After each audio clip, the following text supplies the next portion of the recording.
What is up, my friends, and welcome into the PHLY Phillies podcast here on this gloomy Monday afternoon. Not so gloomy that the Phillies were able to take 2 out of 3, but kind of a crappy weather weekend ahead, I think. So I hope you enjoyed it last week because this week seems like it's going to be a lot of rain. But we'll get to that in just a little bit because I don't know how it's going to impact the East Coast. Phillies on the road for the bulk of this week. In fact, the entirety of this week.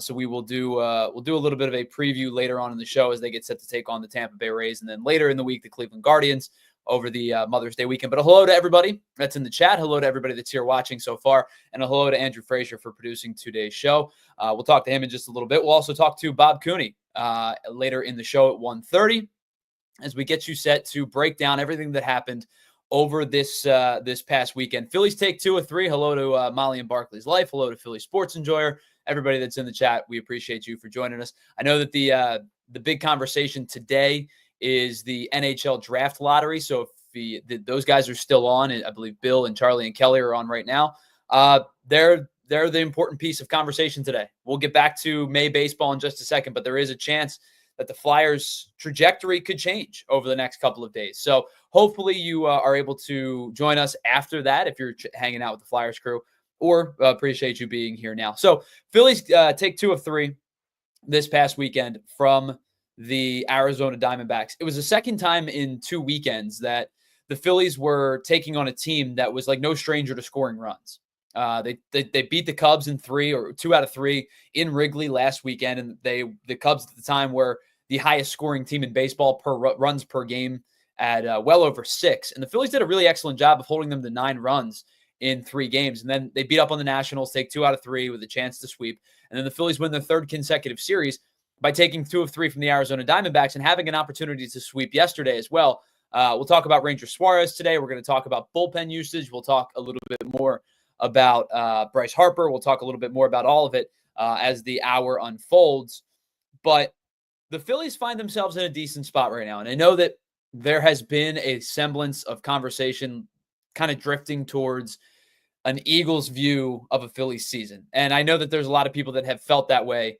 And there's like 2 schools of thought. It's either like this game is drastically important to my health, or it's one of 162. And we probably need to find some middle ground somewhere, because the middle ground reality, like we've talked about for most of the season, is the Phillies have flaws. There's no question about it. The bullpen has to be sorted out. And I think some of the fringe guys in the bullpen have actually been better than what we expected them to be. Tanner Banks, who we'll talk about in a little bit because he was unavailable yesterday, has actually been pretty good, has a sub-3 ERA. Joe Ross, as of late, has actually been really good as well. So it's really now just Carlos Hernandez, who has struggled. Jose Alvarado struggled yesterday, again, something that we'll talk about. And then Orion Kirkring, who was good yesterday, numerically has struggled this year so far as well. But I think we need to find a middle ground between they're 19 and 15. They're 4 games over 500. They're 4 games off the pace that they were last year. So this time last year, the Phillies were 23 and 11. They had jumped out to about a 500 start through the first 25 games or so, and then really kind of kicked the door open in the next 25 games and went on a torrid run. And that is where they kind of took like a big leap. And that's why we were talking about a crazy end of April and a ridiculous May and an early portion of June. The Phillies were like 45 and 20 or something along those lines at one point last season. So it's a more tepid start to 2025 compared to 2024, but they're not in a terrible spot. They're 4 games over 500. They're in second in the division. And they have won 3 consecutive series, and 2 of which have been against teams that I think could be playoff teams, one of which should be a playoff team. I think the Cubs are going to win the Central, and the Diamondbacks are going to be right there in the playoff conversation out of the wild card spot with the Phillies, with the Padres, with the Dodgers, whomever doesn't win the NL West. The Braves are starting to surge a little bit. They're crawling closer and closer and closer to 500 as we kind of expected. But the Phillies aren't in a terrible spot right now after taking their 3rd consecutive series. Now, with that being said, you can talk about the things that went wrong yesterday. And there were things that went wrong yesterday. So let's start with Ranger Suarez, because Ranger Suarez makes his 2025 season debut. He missed the start of the season, of course, due to the back injury. It's the 2nd time in 2 years that he's missed time because of a back injury. And this is, I think, another opportunity to talk about multiple things can be true at once. Ranger Suarez's stat line was bad. 3 2/3 innings, 7 earned runs, 7 hits. The command throughout the 3rd and 4th inning was not particularly good. the I think the fatigue set in very, very quickly for Ranger Suarez. And they said that he was going to go about 90 pitches. And it looked like after about 40 or 45, he was really laboring. It looked like he was kind of cooked after about 40 or 45 innings. And so, again, 7 hits, 7 earned runs. He only got 18% whiff rate. So it's not like he was missing a ton of bats. And surprisingly, 3 of his 7 whiffs came on the 4-seam fastball, which he didn't throw a ton yesterday. Used more of the sinker and then all of the off-speed stuff. So 3 of his 7 whiffs came on the fastball, which was a little bit surprising. But again, only generated an 18% whiff rate, wasn't generating a ton of chase, wasn't getting them to swing out of the zone, especially after the second inning. But I kind of wanted to go back through the sequencing from Ranger Suarez yesterday to kind of get into the split that really took place in the 4th inning or in the 3rd inning, and then went on into the 4th inning, and it's why he didn't get out of the 4th inning. So Ranger Suarez retired the first 7 batters that he faced yesterday. And I thought he looked sharp. He was cool. He was composed. The command was good. He did a good job of mixing speeds. I thought he was locating well, even though he wasn't getting a ton of whiffs. He got a couple of strikeouts looking in the 1st inning, got another one in the 2nd inning. And I thought that when he was generating swings, even though he wasn't getting swing and miss, I thought he had a lot of the early hitters on their front foot. Geraldo Perdomo, Corbin Carroll, Josh Naylor. I thought he did a really nice job of generating uncomfortable at bats in the first 2 innings. And even though he wasn't getting a lot of swing and miss, it felt like he was pitching well and pitching ahead in most of the spots. So in the 1st inning, this is how it unfolded. And the reason that I want to take you back through this sequentially is because I think there was just a complete cutoff between the first 7 batters and everybody else. So the first batter of the inning, first batter of the game, Geraldo Perdomo, strikeout on 5 pitches, 3 sinkers, a cutter, and a curveball.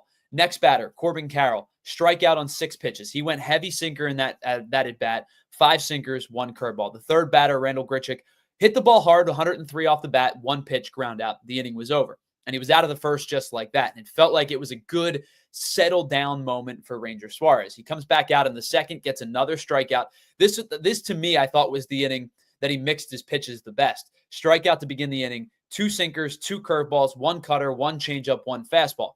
Gets a strikeout on, 7 pitches, but he gets the strikeout. The next batter, another strikeout, 3 curveballs, 2 sinkers, 2 changeups. My point is, through the first 5 batters, I thought he did a really nice job of changing speeds, mixing things up, changing eye level, getting hitters uncomfortable, getting them off their front foot or onto their front foot, and, really kind of being unbalanced in their first 2 innings. And so he goes 6 up, 6 down to start the first 2 innings. 3rd inning, he gets a 2-pitch ground out to the 7 hitter, so he's retired 7 straight. After that, he had 7 outs and 4 strikeouts on 28 pitches. He was cruising. I mean, there's no other way to put it. Ranger Suarez, through the first 7 hitters yesterday, was cruising through 28 pitches. Then that's when things started to unfold. He issues his first base runner. It's a walk. Then he gives up a single. Pitch was middle. Gives up a double. Pitch was down and in, but it was a very, very hittable pitch. Then he gives up another single to Corbin Carroll from the opposite side. Same thing. Down and in, very hittable pitch. So it felt like when Ranger Suarez's command faltered, it faltered fast and really seemed like Ranger was laboring after that point. And it was a weird cutoff because things seemed perfectly okay. Was pitching with purpose, pitching with poise, 28 pitches through the first 7 outs, 3 1/3, just like that in the blink of an eye. And then all of a sudden it kind of unraveled for him and the command started to slip.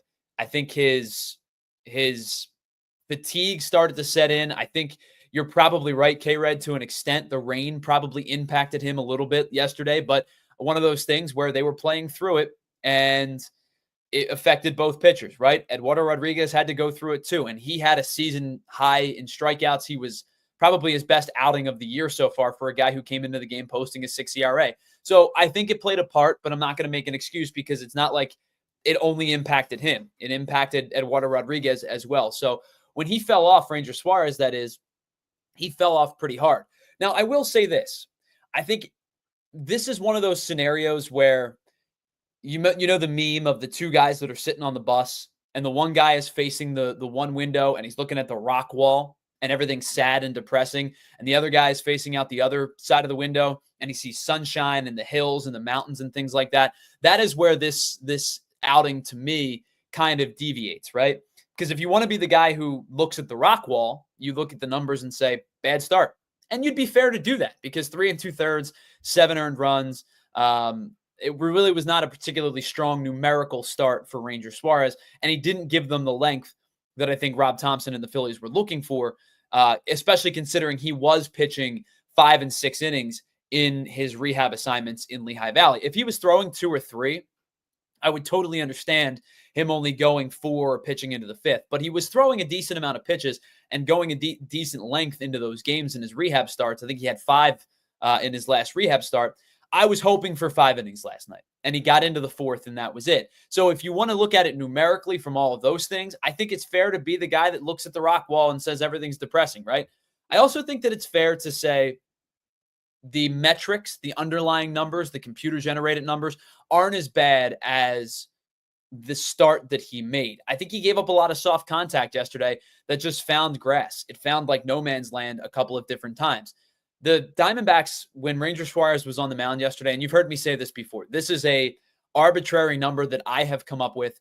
It's not a decision by Major League Baseball. It's not a decision by a statistician. This is just the number that I use as an arbitrary decision maker to decide if a ball got hit hard or not. My number's always been 95 miles an hour. And I've said that on this show before.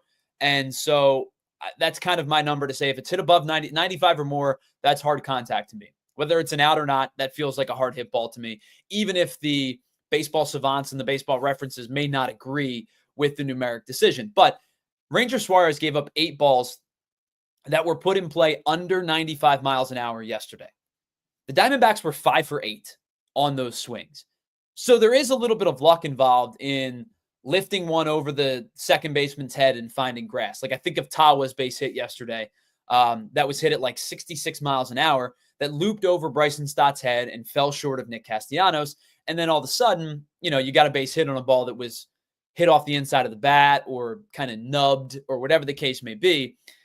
Sometimes it's just as good to get lucky as it is to be good. And I always talk about like a line drive in the book type of situation. That was a line drive in the book, but it wasn't hit particularly hard. But the Diamondbacks were 5 for 8 on balls that got hit under 95 miles an hour. Now, I will say this. They were legitimate hits because all except one had an expected batting average of over 300. So it's not like they were all blue base hits, but it's also not like Ranger was getting entirely rocked on the day. His average exit velocity on the day was 87 miles an hour, which is about par for what he's been throughout the course of his career. I think numerically it was a bad start, but I think from like the eye test, from the metrics test, it wasn't as bad as maybe you give credit for. He didn't get barreled a single time yesterday. His hard hit percentage was 30%, which last year in his really, really good start, followed by his injury and then the struggles and then the second injury, he was at 34%, which ranked in the 83rd percentile of cross baseball. So in one start, in one sample size, he outpaced his hard hit percentage from a season ago. The velocity was also up a hair. Now, I know it's just one start. We'll see what happens if that holds true for the next couple of weeks. But the velocity was up about 91 miles an hour on his fastball compared to 90.3 over the course of last year. As I said, only 18% whiff rate, wasn't generating a ton of whiffs. But I think there is a reasonable expectation that if Ranger Suarez has that start like 100 times, I think the outcomes of that start might be a little bit better than they were yesterday. I'm not excusing him because sometimes the back of the baseball card doesn't lie. Sometimes the numbers don't lie. So I'm not going to excuse him and say that, oh, he was good and he just got lucky. He wasn't good. He was not good yesterday. But I don't think he was as bad as the 7 earned runs indicate. And as K-Red points out, like I tend to agree. I think I would like to see what happens in his next start. Now, without knowing this, I would assume he is scheduled to start the second game of the Guardians series would be my guess, because it's going to be Wheeler, Sanchez, Luzardo over the Rays series Tuesday, Wednesday, Thursday. So my assumption is Aaron Nola gets Friday night in Cleveland and Ranger Suarez gets Saturday night in Cleveland. So I tend to agree with you, K-Red. I'm looking forward to seeing what the next start plays. I can't say that I have no concerns because that would be disingenuous. That would be me just putting on my Phillies colored glasses and saying, everything's fine because again, gave up 7 hits. Command wasn't particularly strong, especially in the 3rd inning and into the 4th inning. Really felt like he fatigued quickly. So I would like to see a couple of things out of Ranger Suarez's next start. A, the length of the start. He needs to get into the 5th and hopefully getting into the 6th, right? But if he gives you 5, I think that's a step in the right direction. So the length of the start is really important to me. The command is also really important to me in that regard. I thought he was really competitive in the first 2 innings as we laid out, but the 3rd inning, the command came unraveled. And then the 4th inning, it really wasn't good either. And he only ends up getting the 2 outs in the 4th inning. But in total, and I apologize, I'm trying to do this on the fly here because I didn't write this number down. In total, Ranger Suarez only threw 52% of his pitches in the zone yesterday. And of the 33 of the pitches he threw out of the zone, he only got 33% swings, and again, only got 18% whiff on all of his pitches combined. So I think that I'd like to see more swing and miss. I would like to see more swing and miss from Ranger Suarez in the next start. I'd like to see better command, and of course, the length of the start I think is important too. One start, I'm not going to say it's the end of the world, but I do think there are things that need to be improved upon. All right, enough talking about Ranger Suarez. Phillies lose 11-9 yesterday. We're going to talk about the 9th and the 10th inning. I do have some positives to talk about because I thought the offense really battled back in this one because they could have rolled over and died. We've seen them roll over and die in the past. We've seen baseball teams roll over and die in the past. They could have rolled over and died. They fought back. I know John Kruk was using the phrase, we didn't come all this way just to come this way, and I think it's a fair point. But I will give them some offensive credit. I do want to talk about Rob Thompson's bullpen decision-making as well. And, of course, we're going to talk to Bob Cooney in about 13 minutes at 1:30. But before we do that, let's pause for just a moment and tell you about some of our friends here at PHLY.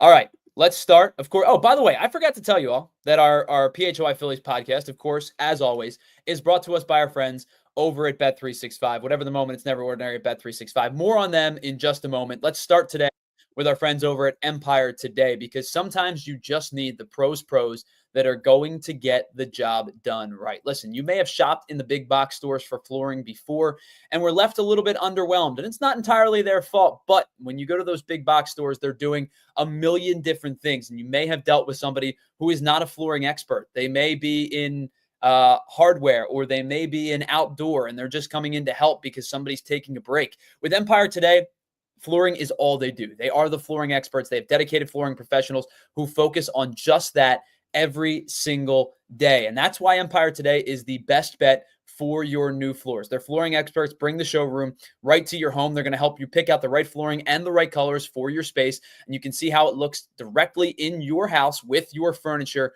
with an at-home step-by-step appointment. So you're going to get precise measurements taken and have all of your questions answered. So there are absolutely no surprises. And of course, they're going to be answered by the flooring experts. And with Empire Today, you get clear upfront and all-inclusive pricing. So you're going to handle all of your monetary concerns right up front. There's no hidden fees. There's no underlying numbers that you're not going to know about. You're going to have it from the beginning and know exactly what you're going to pay, including that all-inclusive pricing. You can schedule installation as soon as the next day. So schedule your free in-home estimate today, because sometimes things are just better at home. PHLY listeners can receive $350 in a discount when you use the promo code PHLY. Again, use the code PHLY at Empire Today/PHLY for a $350 discount. Restrictions do apply. Again, Empire Today/PHLY for full details.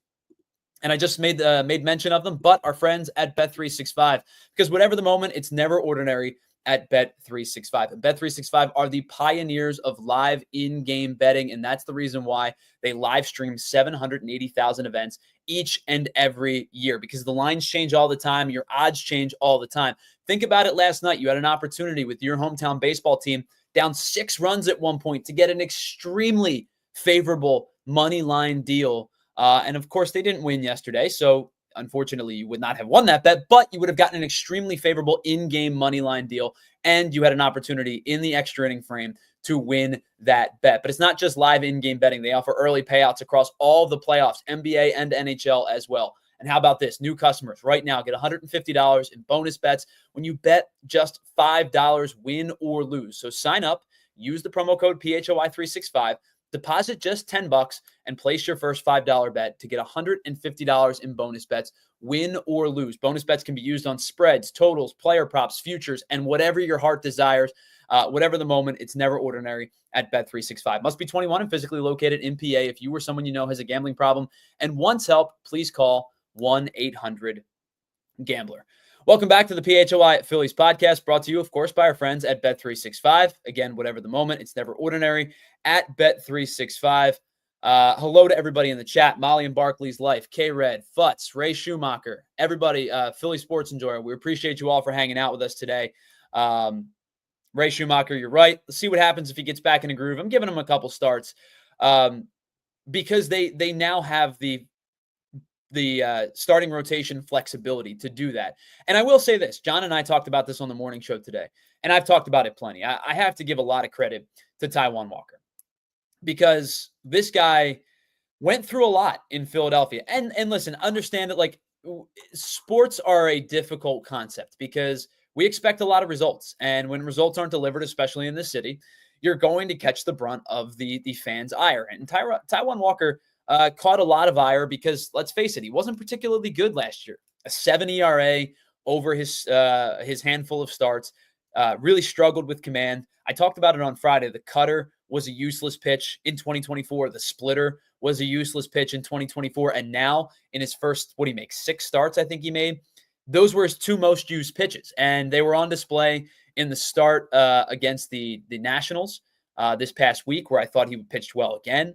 Really, quite honestly, Taijuan Walker had 2 bad innings, over the course of 6 starts. Now, he only threw like 24 or 25 innings over those 6 starts. He was making approximately 4 inning starts most of the time. But I do have to give the guy a lot of credit for going out there, gutting it out, and being a much more serviceable, consistent pitcher over the 6 starts. How long does it last? How long would it have lasted? I don't know. Right? Like we saw this last year with Spencer Turnbull. Now, Spencer Turnbull was off to an unreal start through his first couple of starts. He gets moved back to the bullpen, or gets moved to the bullpen when Taijuan Walker comes back. Walker ends up getting injured. Turnbull gets placed on a long-term IL, and you don't really see much from Turnbull after that. With that being said, I don't know how this situation unfolds with Ranger Suarez coming back to the starting rotation. Taijuan Walker is going to move to the pen. And another example of him yesterday, right? He makes the start on, Wednesday he started, I think it was. He made the start on Wednesday. And I know that Wednesday to Sunday is not the shortest amount of time, but he basically said, hey, listen, I know it's not my day to throw, but I'm available if you need me. And you saw him warming up in the bullpen. If there was another extra inning yesterday, if the Phillies played into the 11th, I think you probably would have seen Taijuan Walker, and probably he would have been able to give you 3 innings or so. And then after that, who the heck knows? You may have seen Rafael Marchand pitching or something ridiculous. But to wrap this whole thing up, I want to give a lot of credit to Taijuan Walker because he was a consummate professional last season, even when he was struggling. And he was a consummate professional this year through his first 6 starts, who pitched really well.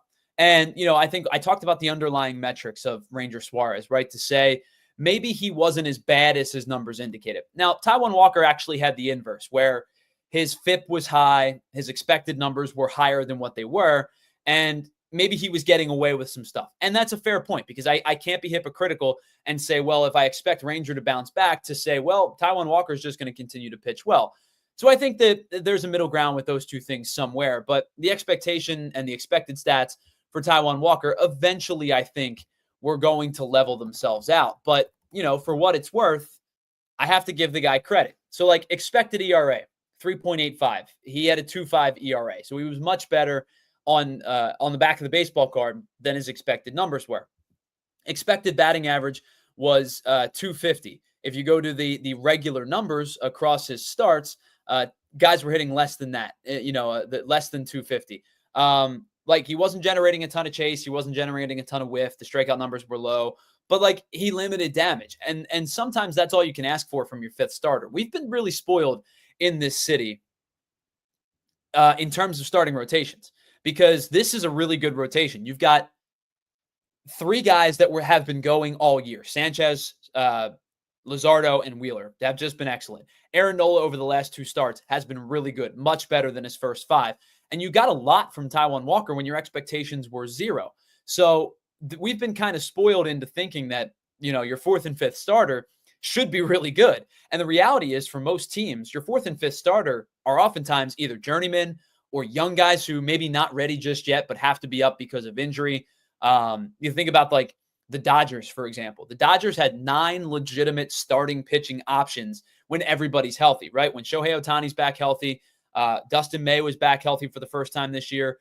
Bobby Miller was back healthy for the first time this year. And they brought in Roki Sasaki. They brought in Blake Snell. It's the first full year, assuming, not assuming injury, of course, for Yoshinobu Yamamoto, who's been unbelievable for the Dodgers through his first couple of starts. They have a plethora of starting depth, and it's been tested already between sending guys down and injuries hitting them. You can never have enough starting pitching. And so now that you have Ranger Suarez back in the fold, you have the ability to have some depth behind him. I don't expect Taijuan Walker to be as effective as a relief pitcher as he was as a starter, because again, those underlying metrics are telling. I think he does sometimes run into issues, not as much this year as he did last year, but last year he was dreadful at it. And 2 years ago, he was not very good at it either. His first inning ERA was terrible. This year, it was much better. I know he struggled against the Cubs in terms of throwing pitches, threw like 35 pitches in that start, but he didn't give up any runs. And so he's limiting the damage even when he does get into some trouble. I don't think he's going to have the same effectiveness as a reliever that he did as a starter. But it's a good problem to have in terms of starting pitching depth, because if someone else were to get injured, for example, which you're hoping doesn't happen, but maybe Ranger's not quite ready and he ends up back on the IL, or something were to happen. And again, you're hoping doesn't happen.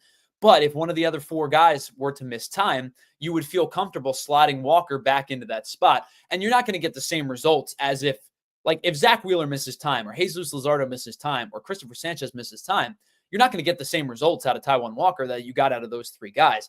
Zach Wheeler was second in baseball in strikeouts prior to his last start. I don't know what he is now, but he and Mackenzie Gore were 1 and 2. You're not getting Zach Wheeler productivity. You're not getting Jesus Luzardo productivity, who hasn't given up a home run in 40 some odd innings now. You're going to have a fall off. But I think in terms of keeping your head above water, to have the way that Taijuan Walker has pitched so far this year, comp to last year or comp to somebody else, the 5th starting spot last year when Spencer Turnbull didn't make starts and when Ranger Suarez was out was dreadful. Taijuan Walker was terrible. Tyler Gilbert was terrible. Tyler Phillips was terrible. They had Seth Johnson made a start. He wasn't very good. We'll talk about him in a little bit in terms of could he be bullpen depth, as the Phillies have moved him to the bullpen in Lehigh Valley. But all the guys that they ran out were dreadful in that 5th spot. If it wasn't Spencer Turnbull, they weren't getting any productivity out of that 5th spot. So for them to have won 95 games last year with basically a scheduled loss for the second half of the season every 5th day was a pretty darn impressive feat. But I think I'll wrap that all up to say, if Taijuan Walker's called upon again to be in the starting rotation, I feel more comfortable this year than I do last year. He's throwing more strikes. He's getting ahead in counts. He's using the cutter effectively. It wasn't an effective pitch last year. He's using the splitter effectively. Same thing. He's keeping hitters off balance. He's not relying upon trying to get back into counts, throwing meatball fastball, because his fastball velocity is just not that good anymore. He's not throwing fastballs middle in. He's not throwing middle, all those nitro pitches that you saw last year, because he's getting ahead in counts. Guys are then going after the splitter because they're down in counts 1-2 or 0-1. He has the ability to generate chase. And as I said, his chase rate's not off the charts. He's in the 30th percentile.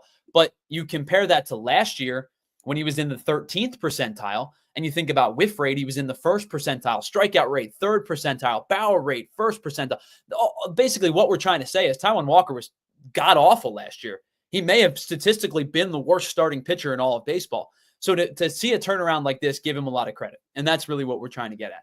All right. On the other side, we're going to talk to Bob Cooney, who has a series series recap for you about the Diamondbacks series. I'm sure we'll have a series preview heading into Tampa Bay and Cleveland this week as the Phillies get set for a 6-game road trip. But before we talk to Bob, let's pause for just a moment and tell you about some more of our friends here at PHLY. All right, how about our brand new newest sponsor and our friends over at LinkedIn? Listen, finding jobs can be difficult. There's no question about it.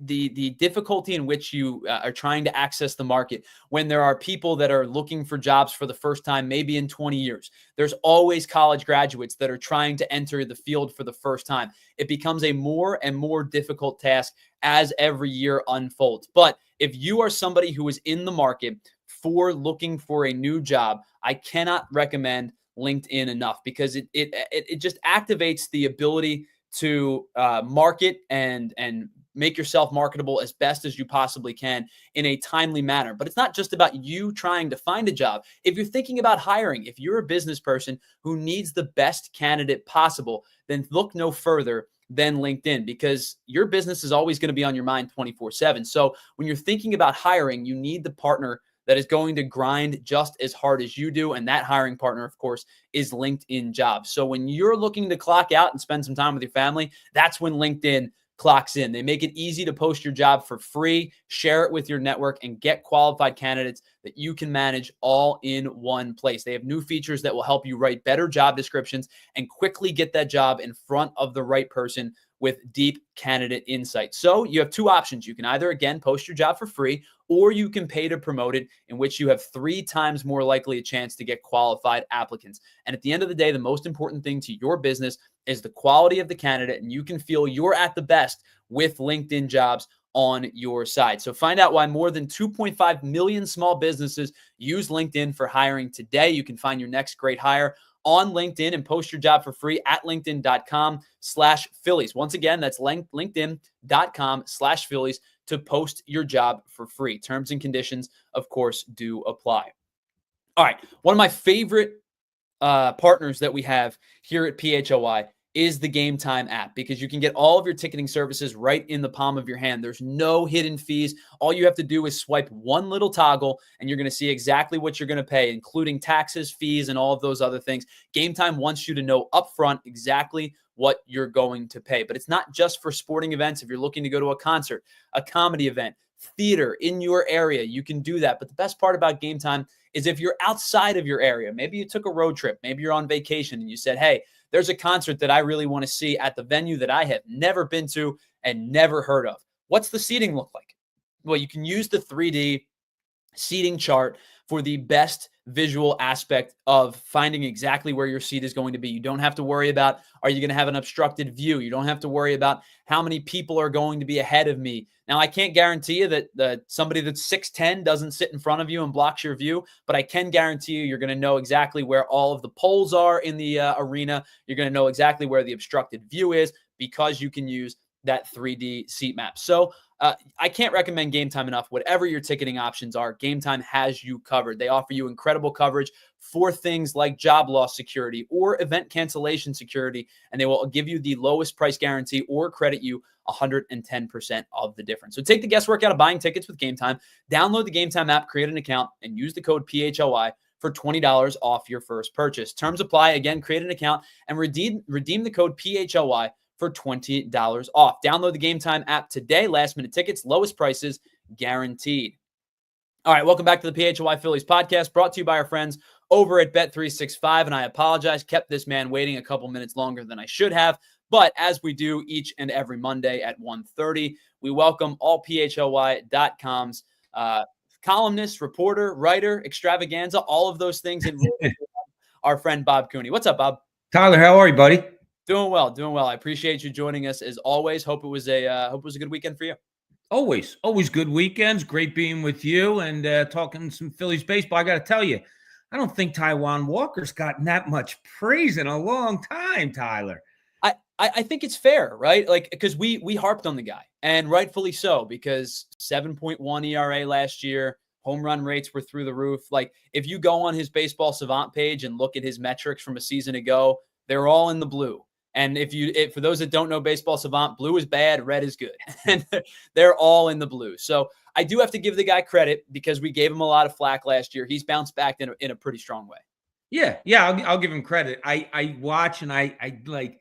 I'm just waiting. I feel that it's that close that he just blows up. And I think we talked about it last week when I was on about how the announcers were kind of just like begging everything he had, that he would get through. He has. He's fought through. You give him proper praise through the 28 innings. Hopefully his stuff is good enough for whatever they want him to do in the bullpen, because you don't have time to find your stuff when you're in the bullpen as you do as a starter. So if he comes out and has to find it, well, you could be talking 3 runs later in a third of an inning, and that just isn't going to cut it. But fingers crossed, as you said, and hopefully he continues where he is. So let's talk about the bullpen, because they played an important piece yesterday. I think an underrated job the bullpen actually has done over the last couple of nights. And I gave Tanner Banks a lot of credit. I gave Joe Ross a lot of credit. But Ranger only goes 3 2/3 yesterday. So actually, in fact, let's talk about Ranger first, and then we'll talk about the bullpen. Ranger goes 3 2/3. I said I thought his underlying metrics were better than what his numbers dictate, but I understand frustrations if you just see 7 runs across 3 2/3. What was your takeaway from his first start this season yesterday? It was funny early on. I was a little bit worried because he was getting strikeouts. I think he had 4 in the first 2 innings, maybe. He was getting those, but there was a lot of pitches because guys were fouling balls off. And we see this with Nola. Like when he starts to go a little bit, the guys foul balls off, foul balls off, foul balls off. Like they're on it. They're just a little bit behind. And at least I get worried with it, whether it's Nolan, then yesterday with Sanchez, that they're eventually going to catch up. And they did catch up, and that's where Sanchez found himself. His location, decent, like he was low in the strike zone all day long, which is good to see. That's who he is. Velocity didn't seem to be too much of a problem yesterday. So, it's just finding that. So what do you think? It's a Sunday, you go in, you say, all right, if Ranger can give you 5, great. My God, 6, beautiful. 3 2/3 or 3 1/3, whatever it was a little light, and he had to go because of the 7 runs, the 7 hits. But I'm okay with him. I think he'll be there, Ty, and I think it'll take just a few more starts until he is. Yeah, I think the fatigue felt like it set in pretty quickly. Like they said 85 to 90 pitches, and I was optimistic about that because of the length that he was giving Lehigh Valley. He was throwing 5 innings, in Lehigh Valley, and I think 5 was an exact number to point to. So it's so funny that you brought up the fatigue. And I, as my family, as my witness here yesterday, as we were watching the game, I watched him come out of and look, Ranger is part of the reason why I think this team isn't in their happy place like they were before. He's such a good guy. Fans react to him in such a positive way. He comes out of the dugout and everybody's cheering and stuff. And, my wife says, why was he out? I said, back problem.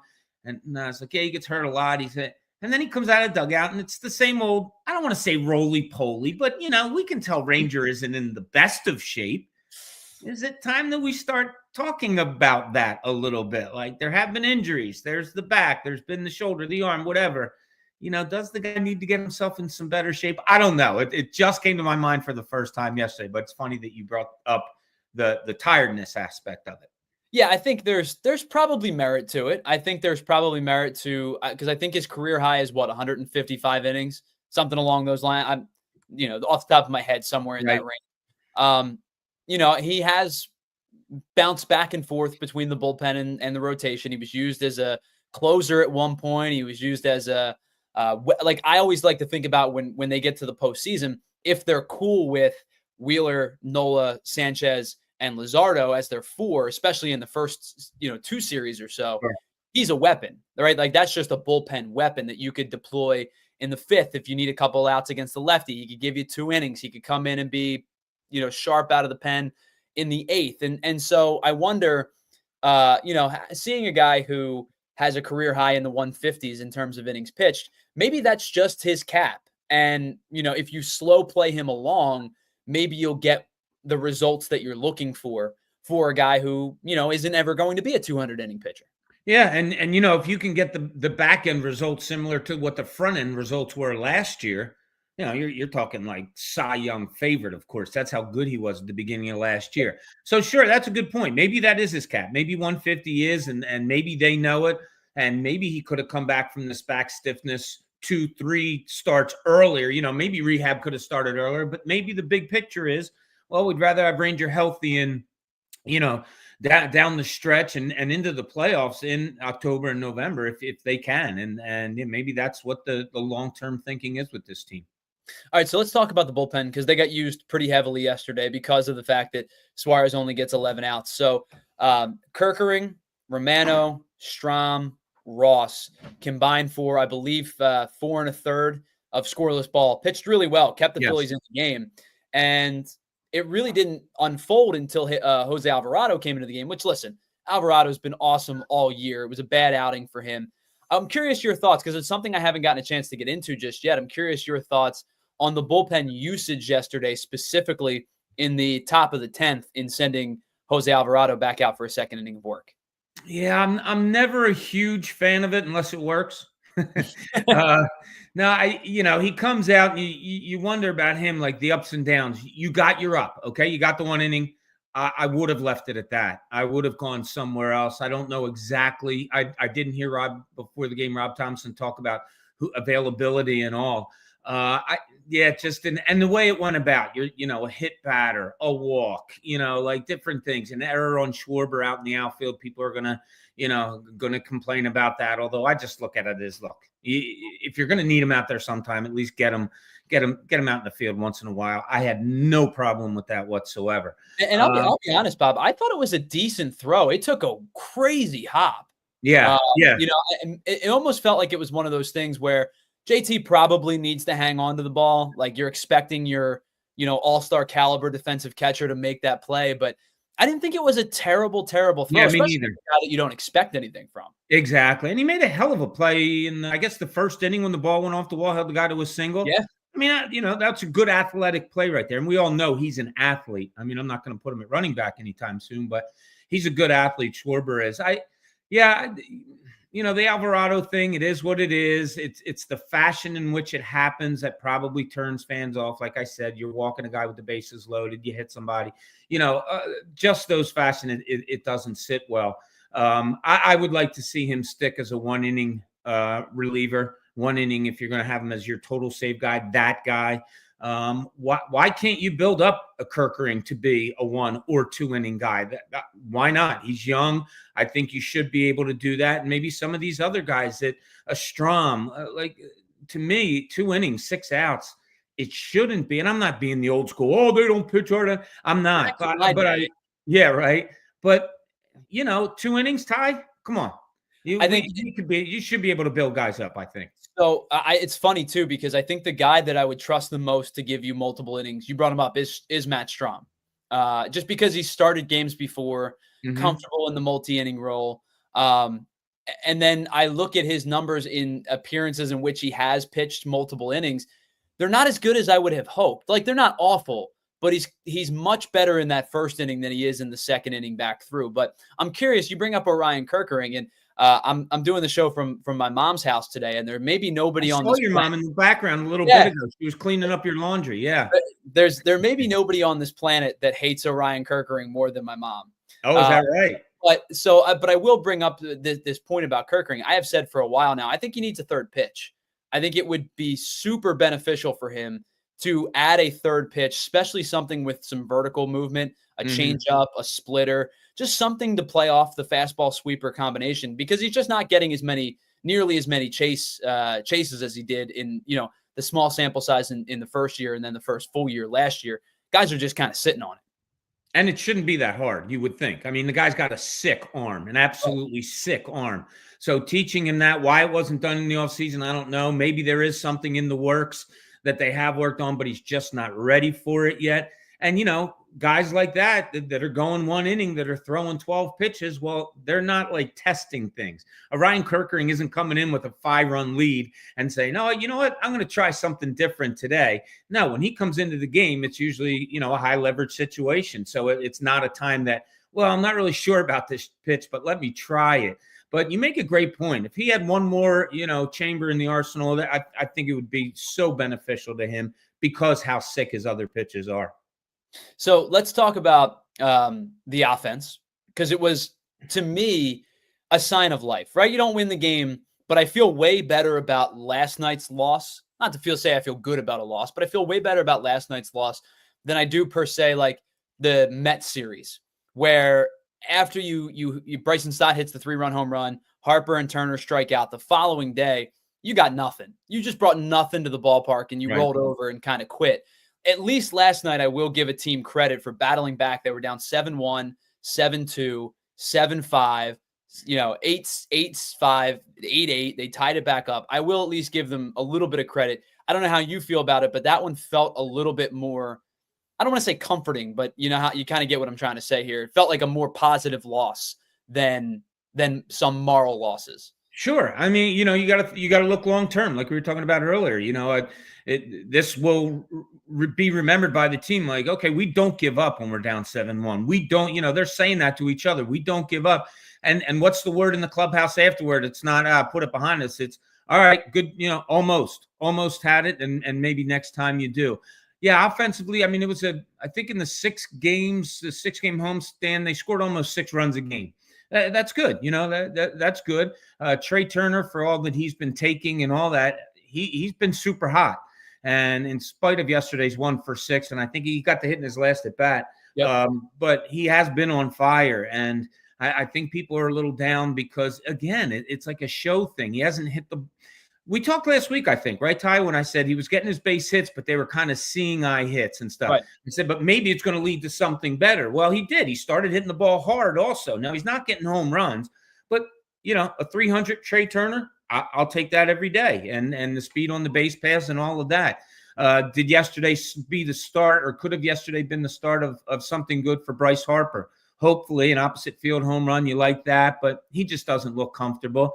And, you can go up and down the line. I do like Bryson Stott starting, at the top of the lineup. I think he's done a really good job there. And, I hate this, not that I hate to say this, but I would keep him in against lefties. I really would. I want to make this guy an everyday leadoff hitter. Yeah, I think there has to be a good balance between him never playing against these good lefties and then overexposing him. And I understand there's certain lefties that I still would not play him against. I still would not start him against Mackenzie Gore, who just does really good things against the Phillies lefties. I still would not start him against Chris Sale. Like, I get it, right? These funky delivery, heavy fastball type, good slider overlay type lefties. I get he may have some trouble, but your lesser tier lefties, if somebody is running out a lesser tier lefty, I think at this point you give him a chance, right? You have to give the kid an opportunity to show what he could do. The same could be said for Max Kepler. Now, he's a vet as opposed to now, not like Bryson Stott's not a vet. He's been around for a while now, but Kepler's been around for a decade. He jumped out of a funk. I shouldn't say a funk because he's hitting the ball hard, but he jumped out of a little bit of a funk by hitting a home run against the lefty. He's hit a home run in back-to-back nights, and then he doesn't play. Now, Weston Wilson hits the 3-run home run, so it ends up being the right decision. But I do think I would give some of these lefties a little bit more leeway against left-handed starters, especially with Bryson Stott. And Kepler's numbers against Rodriguez were really good. Yeah. Going into the game, you see it. You look up the stats. Oh, he's hitting really well against her, and then you see him out of the lineup because it was a planned day off. This is kind of a thorn in a lot of people's side with Rob Thompson and the decisions he makes. And okay, a planned day off is great, but why would you plan it against a guy that he's had really good success against? And, now you got Schwarber out in left field or whatever. It's not that big of a deal to me, but I understand where some people are coming from. The power numbers kind of still get to me a little bit, Tyler. Like, you have Schwarber with the home runs. You figure Harper's going to come around. He's a 25 to 30 guy at least. He'll probably wind up getting that. But consistent pop elsewhere, we can't say, oh, Castellanos will do. I don't know if he's a 20 home run guy anymore. Maybe he's more towards a 15 or something like that. You can't say JT Realmuto. Like, I don't know if he's going to hit 20, 25 home runs. Alec Bohm. I like Alec Bohm. I'm a huge Alec Bohm fan. I do like him. I don't know if he's a 280 hitter and plays a decent third base and all. Yeah, I'd like a little more pop, but I don't know if we're going to get that. You know what I mean, Ty? Like, that's one thing about this lineup that kind of, has come to my attention more and more, that I'm not thrilled with the pop, and a lot of it goes right to that left field or center field, left field position. Can you get some more there? Yeah, it's interesting because I think that's one thing that everybody complained about over the last couple of years was, well, they slug and then they go into these valleys and then don't hit and they're home run or bust. And this year, it feels like they are putting together better bats for the most part. Yeah. They're seeing more pitches as a team than they did a season ago. They're chasing less for the most part. I think that their bats have been better, and the power is down because of it. Now, I don't know if it's a direct correlation or not, but it's almost like which way do you want to, which way do you want the dice to roll, right? Do you want them to be the high home run number team, but also know that there's going to be a week stretch where they strike out 72 times in a week and go 1-6? Or do you want them to be this, better plate approach, better contact, better disciplined team, understanding that there is going to be gaps in the power game? It's an interesting dynamic. It is, and you would hope the two could carry over, because if you're talking about a Castellanos, at times Schwarber, although he's gotten so much better, Trey Turner also chasing bad pitches. Well, if you're getting better at not chasing bad pitches, that means should be getting better at chasing good pitches. So, if that's happening, why isn't the power there? I don't know, but it's the pop is surprising me that it's not there. But look, they've won 6 of their last 8. I think they've looked really good doing it. As you stated in the beginning of the show, their top 3 pitchers are right up there with anybody. And then you throw in what Aaron Nola's done the last 2 starts, Ty. Like, he looks confident. Like, he looks, okay, something's changed in him. And we didn't see that in the first 5 starts from him this year. It looks like it's back. So, if this lineup can I don't want to say figure it out, because like I said, they just scored 6 runs a game in the homestand. If their lineup can stay somewhat consistent, I would say, Ty, which is above average for them. If they stay consistent, and this starting 5 that they have, with Ranger now coming back, I still don't see why people don't think this is at least like a 92, 95 win team. So last one for you, and I want to kind of get into the eyeball test versus the computer generated numbers thing, because you brought up, Kepler, who I think had a stretch of games where he was hitting the ball hard and getting no success. Bryce Harper, similar thing, has been on a torrid stretch in terms of expected batting average and exit velocity and stuff like that. His numbers don't kind of agree. But you're looking at Kepler, who his average is 262, but his expected batting average is almost 300. JT Realmuto, 248. Expected batting average 266. Alec Boehm, 228. Expected batting average 277. I do wonder if this team starts to go from potentially slightly unlucky to these balls that they're hitting 97, 98, and 100 miles an hour to finding soft spots in the outfield. Is there going to be a weak stretch where they score 45 runs in 5 games? Could be. I mean, they're certainly capable of it, right, Ty? And for all the reasons that you mentioned and all the reasons that we all know, I try to find, I keep trying to find with this team, and in any sport, if you want a team that's expected to be good, and the Phillies are, what is the consistency factor moving forward? Well, we talked about their pitching. I think the starting pitching is absolutely fine. Bullpen, we can go back and forth on. But if you just take the offensive lineup, Ty, and I'm asking you this question also, what's the consistency there? What is something? Yeah, you just know it's going to happen. To me, it's I know Schwarber's going to hit home runs. No dub, Bob. Schwarber's going to hit home runs. Okay, after that, I like Stott at the top of the lineup. He hasn't proven that he's a great leadoff hitter yet. He's trying to do that now. I don't know what the consistency is with this baseball team offensively. They're not good base runners. And they're really, really aggressive on the base pass, and it's really made some dreadful decisions. Now, you are such a numbers guy, so much more so than me. And I love that. But I said this on the radio years back, and I firmly believe it. We notice when they get thrown out at third with 1 out. We notice trying to stretch single and do a double, all those things, and that's what we all talk about, and that's what we all write about. I think Rob Thompson and the organization went to these guys a couple of years ago and say, look, here's the numbers. We're going to get thrown out more than anybody else on the base pass, but the numbers also say that we're taking the extra base more than anybody else on the base pass. Do we as fans not notice that? I don't know. I think it's an interesting question, because you might be right. I genuinely don't know the answer to that question. You might be right, where they basically said the computer tells us we're going to get tossed a lot, and people are going to be up in arms, and maybe fairly so. But if we stretch a single into a double 5 times in a month, how many more wins does that produce? Does it produce 1.2 more wins? You know what I mean? Like that's probably something they are looking at, and I wouldn't be shocked if it's something that plays into the consideration. Now, I would say that for almost everybody except Bryce Harper. Bryce Harper, I think, just does whatever Bryce Harper wants for the positive of the Phillies and sometimes the detriment of the Phillies. Yeah, no question. And that's something that I'm sure you and I have talked about before. If you're a coach, a father, even when you're a player, when you teeter on telling somebody to not be aggressive, or you got to do it in the right way, and there's really no right way, because if you take aggressiveness away from somebody, as you know, Ty, that's a really, really tough thing to do. So in some cases, yeah, you have to live with it. But like, an example the other night, Bohm, when he scored the tying run on the sacrifice fly where he should have been out by, 20 feet, looked like he had a piano on his back. But he scored. But everybody the next day, and I was with a bunch of people, God, did you see how slow he was? So it went to like the negative. But as I said, perhaps the Phillies, they chart that in the positive, and the numbers say, yep, look, we made him throw the ball and it worked out for us. So next time I'm in the locker room, I think I'm going to pull Rob Thompson aside, and I do want to ask him what exactly their philosophy is there. Or maybe, as you said, some players, they're at a free for all. They can do what they want. I'd love to know the answer to that question. So as soon as you're able to, I would love to follow up with you.